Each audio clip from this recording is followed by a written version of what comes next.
Good morning students. आज हम लोग का केसी सिन्हा का हाइट एंड डिस्टेंस में थर्ड लेक्चर है।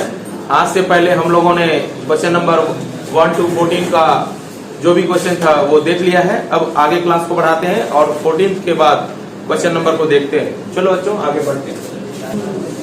एक सीढ़ी एक उदग्ध दीवार पर इस प्रकार रखा जाता है। उदग्ध दीवार पर मतलब दीवार ये है, अगर इसको दीवार बोल दे, दीवार बोल दे, और इस पर सीढ़ी इस प्रकार रखा जाता है। सीढ़ी का पाद दीवार से 1.5 मीटर दूर है। सीढ़ी का जो पाद है दीवार से 1.5 मीटर दूर है, यानी कि उसका जो पाद है, पाद मतलब नीचे वाला सिरा जो है दीवार से 1.5 मीटर दूर है। मान लेते हैं कि ये ए है, ये बी है और ये सी है, और यहाँ पर कोण दिया गया है। यहाँ का जो कोण है 60 डिग्री कोण पर झुका होगा, 60 डिग्री कोण दिया होगा। तो दीवार की ऊंचाई बता। तो पहले हम क्या करते हैं, क्वेश्चन के अनुसार कहता है एक दीवार है, मान लेते हैं दीवार की ऊंचाई h। हम लिख देते हैं माना कि दीवार की ऊंचाई बराबर h, कोण थीटा बराबर, कोण समझो या कोण a बराबर 60 डिग्री दिया हुआ है। और हमको ये आधार भी दिया हुआ है। आधार मतलब कि दूरी कितना है सीढ़ी के पाद से दीवार के बीच, वो AB भी दिया हुआ है 1.5 मीटर। तो हमको निकालना क्या है, निकालना है h। तो लंब बटे आधार, लंब बटे आधार किस फॉर्मूला में आता है, tan थीटा में। तो tan A है ना, tan A बराबर BC बटे AB। tan A क्या है, tan 60 डिग्री है, और BC क्या है, BC है h, बाय AB क्या है 1.5। ठीक है, tan 60 डिग्री का मान होता है √3 गुना 1.5 h। इसीलिए h बराबर 1.5, एक लाइन और बढ़ा देते हैं पॉइंट में ही अगर बात हो, 1.732 मल्टीप्लाई करेगा तो एक्चुअल में कितना आएगा हम बता रहे हैं। कितना आएगा 2.5 नहीं, लगभग में आएगा।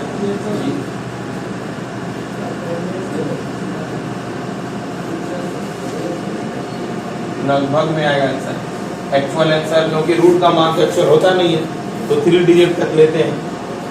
चलो और कौन क्वेश्चन नंबर है, अब 19 नंबर एक बार देखते हैं। क्वेश्चन नंबर 19 में क्या कहता है, एक पतंग की डोरी 100 मीटर लंबी। मान के चलो पतंग की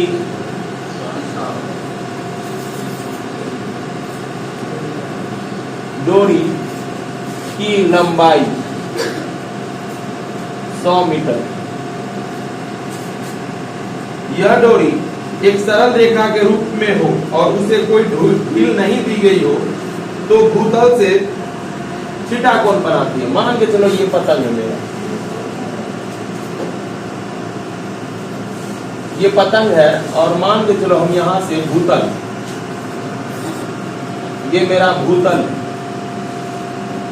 ठीक है, यानी भूतल का मतलब हुआ जमीन, धरती। भू माने भूमि, तल माने मतलब जो सिरा है नीचे का। भूमि पर से एक पतंग को उड़ाया गया है जो कि 100 मीटर लंबा है। ये पतंग की डोरी हो गया, ये क्या हो गया, पतंग की डोरी हो गया, और 100 मीटर लंबा है, और इससे कोण बनाता है थीटा।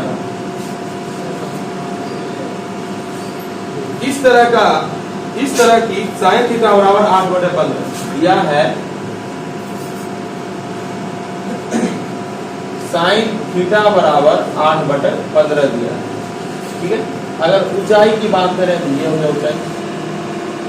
ठीक है, इसका नाम दे देते हैं A B C, ये 90 डिग्री है। ठीक है, हमको कहता क्या है, कहता है कि भूतल से पतंग की ऊंचाई ज्ञात करें।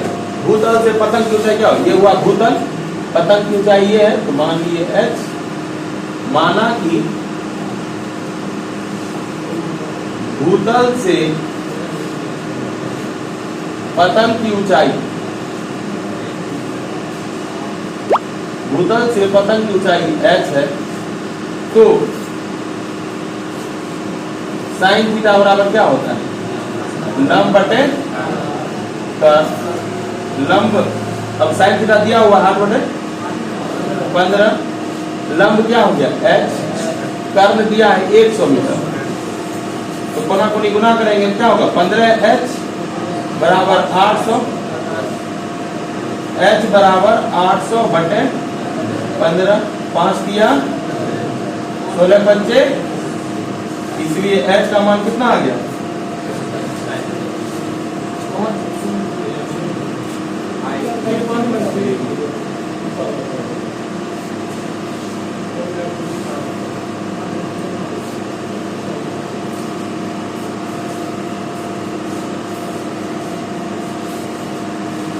उतारो इसे।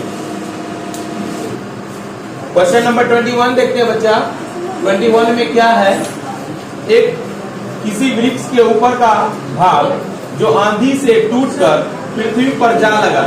कहने के लिए एक वृक्ष है, मान लेते हैं, कल्पना कर लेते हैं वृक्ष का, एक वृक्ष का कल्पना कर लेते हैं और समझ लेते हैं कि इस पॉइंट से वो ब्रेक कर गया। ये जमीन है, मेरा धरती है, ये क्या है? धरातल, पृथ्वी, जो बोलो, ये है, और ये ब्रेक कर जाता है, यानी यहां से टूट के यहां से बैंड करते हुए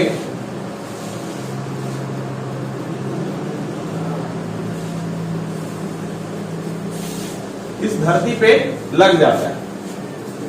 मान लेते हैं कि ये A, B, C, D height है, ठीक है। अगर कहेगा वृक्ष की कुल ऊंचाई, तो क्या बोलेंगे? वृक्ष की कुल ऊंचाई मान लेते हैं कि h है, यानी कि यहां D तक B से h ऊंचाई है, ठीक है। माने इस चीज को क्या किए हैं? माने। अब टूट के गिर गया, पृथ्वी से 30 डिग्री का कोण बनाता है। यहाँ जो गिरा ना, कितना डिग्री का कोण बनाया? 30 डिग्री का कोण बनाया। वृक्ष की जड़ से, वृक्ष का जड़ यहीं पर होगा। ये वृक्ष यहाँ पे खड़ा है, तो जड़ कहाँ पे होगा? यहाँ पे होगा, ठीक है। वृक्ष की जड़ से उस बिंदु की दूरी जहां वृक्ष का ऊपरी सिरा पृथ्वी को छूता है, कहां पे छूता है? ये वृक्ष का सिरा है, सिर का मतलब सर, सिरा का मतलब क्या समझेगा? सर होता है। तो वृक्ष का सिरा कहां पे गिरा है? यहाँ पे गिरा है। वो 25 मीटर की दूरी पर है, यानी कि उसका जड़ से, उसका जो वृक्ष का सिरा जो तूफान में टूट के गिर गया, वो 25 cm दूर है। तो वृक्ष की आरंभिक ऊंचाई ज्ञात करें। आरंभ में, यानी वृक्ष का, माना कि वृक्ष की कुल लंबाई h है, ठीक है। तो टूटने के बाद मान के चलो, अगर कहें, समझते हैं h बराबर क्या होगा? BC plus CD, BC plus CD। यहां CD ही ना, CD बराबर CB हो गया, सॉरी CA हो गया। CD जो है टूट के इधर आ गया ना, CD क्या हुआ? टूट के इधर आ गया। तो जो CB का लंबाई है, CD का जो लंबाई है वही CA का होगा। तो हम क्या लिखेंगे? BC प्लस CA, ठीक है, H। तो इसीलिए CA बराबर, CA निकालना चाहते थे, H, BC अंदर जाएगा तो माइनस ना हो जाएगा, H माइनस BC, ठीक है। अब हम क्या करें? ये निकालना चाहते हैं, क्या निकालना चाहते हैं? ये निकालना चाहते हैं और ये भी निकालना चाहते हैं। हमको कोण भी दिया है, हमको नीचे का आधार भी दिया है। एक बार लंब निकालना चाहते हैं, एक बार कर्ण निकालना चाहते हैं। तो लंब निकालने के लिए लंब बटे आधार, कौन सा फार्मूला लगाएंगे? tan थीटा बराबर tan थीटा, tan 30 डिग्री बराबर लंब में क्या होगा? BC बटे AB। tan 30 डिग्री का मान क्या होता है? 1/√3। BC क्या है? नहीं जानते हैं, बट AB जानते हैं। AB कितना है बच्चा? 25। AB कितना है? 25। तो ये क्या हो जाएगा? BC बराबर, अगर नहीं समझ में आ रहा है, BC गुना √3, 25 गुना 1, 25 हुआ ना, इसीलिए BC बराबर 25/√3 मीटर। अभी रहने दो, अभी आंसर नहीं हुआ, ठीक है। BC हमको तो ये भी चाहिए ना, तब ना कुल लंबाई ज्ञात करेंगे, हाँ? तो अब ये सोचो, इसको निकालने के लिए क्या करना पड़ेगा? कर्ण आधार बटे कर्ण, कौन सा फॉर्मूला? आधार बटे कर्ण तथा cos थीटा, cos कितना? 30 डिग्री। आधार क्या है? आधार है AB, कर्म क्या है? CA। आधार है AB, कर्म है CA। cos 30 डिग्री बच्चा कितना होता है? √3/2। AB क्या है? और CA बोले H minus BC, H minus BC। और BC का मान भी हम जानते हैं, पहले तो यहाँ लिख देते हैं √3/2 H माइनस BC, ठीक है। बराबर क्या हो गया? 25 बचाएगा। समीकरण 1 से BC का मान रखने पर, समीकरण 1 से BC का मान रखने पर क्या हो जाएगा बच्चा? √3/2 H नहीं होगा, √3/2 H। BC की जगह क्या लिखेंगे? 25/√3, 25 माइनस 25/√3 बराबर क्या हो गया? 25। चलो गुना करो, √3H/2 होगा ना, ये 2 √3/2 को ऐसे करेंगे, √3H/2 minus 25√3 divided by 2, √3 cut गया बराबर 25, ठीक है। अब क्या होगा कि माइनस है, उधर जाएगा तो प्लस हो जाएगा। √3H/2 बराबर 25 प्लस क्या बचेगा? 25/2, 25/2 तो क्या होगा? √3H डिवाइडेड बाय 2, लघुत्तम में बाय 1 कर सकते हैं ना, तो 2 होगा, 25 दोनों 50 प्लस 25, ठीक है। तो √3H ये 2 तो कट गया बराबर 75। अब देखो क्या है, H बराबर 75/√3, इसको परिमयकरण कर देते हैं। परिमयकरण करने से क्या होगा बच्चा कि थोड़ा आसान हो जाएगा। 75√3 और √3 हो जाएगा 3, 25। इसीलिए रिजल्ट आया मेरा 25√3 मीटर में। तोड़ना चाहो तोड़ सकते हो और पॉइंट में आंसर लिख सकते हो। उतारो उसे। क्वेश्चन नंबर 23 ये कहता है कि एक नदी पर पुल बना हुआ है, पुल मतलब वही सड़क समझ लो, पुल बना हुआ है, हमें नदी की चौड़ाई ज्ञात करनी है। मान के चल लेते हैं कि माना कि नदी की चौड़ाई बराबर H, ठीक है। और ये कहता है कि पुल की दिशा में, क्वेश्चन नंबर 23 में ये कहता है पुल की दिशा में एक छोर से दूसरे छोर तक जाने में 250 मीटर की दूरी तय करनी पड़ती है। यानी कि ये 250 मीटर तय करनी पड़ती है, यानी कि AC बराबर 250 मीटर। और कोण भी दिया गया है, पुल के साथ जो कोण बनाता है, कोण दिया गया है 30 डिग्री का कोण बनाता है। कोण कितना दिया गया है? 30 डिग्री का। तो हम मान लेते हैं यहाँ कोण A बराबर 30 डिग्री। तो हमें ऊंचाई ज्ञात करना है, तो कौन सा सूत्र लगाना पड़ेगा? साइन थीटा का लंब बटे कर्ण, लंब बटे कर्ण। साइन 30 डिग्री बराबर H बटे 250। तो साइन 30 का मान होता है 1/, तो 250 डिवाइड हो जाएगा 2 से, H बराबर 125। और कौन सा क्वेश्चन है बोल रहे थे? एक 27 देख लो। एक्चुअल में 27 देखने से क्या हो जाएगा कि टाइप 3 में बनेगा सवाल, ठीक है। 27 में क्या कहता है देखो कि एक ध्वजदंड एक उदग्र मीनार पर खड़ा है। एक मेरा ये मानना है कि ये मीनार है और इस पर एक ध्वजदंड का मतलब होता है झंडा। ये झंडा खड़ा है, ये क्या है? मीनार है मान के चलो। ये क्या है बच्चा? मीनार, और उस पर एक झंडा खड़ा है। मान के चलो ये मीनार का ऊंचाई h है और ये झंडे की ऊंचाई स्मॉल h है। कैपिटल H और स्मॉल h से हम इसको डिनोट करते हैं समझने के लिए, ठीक है।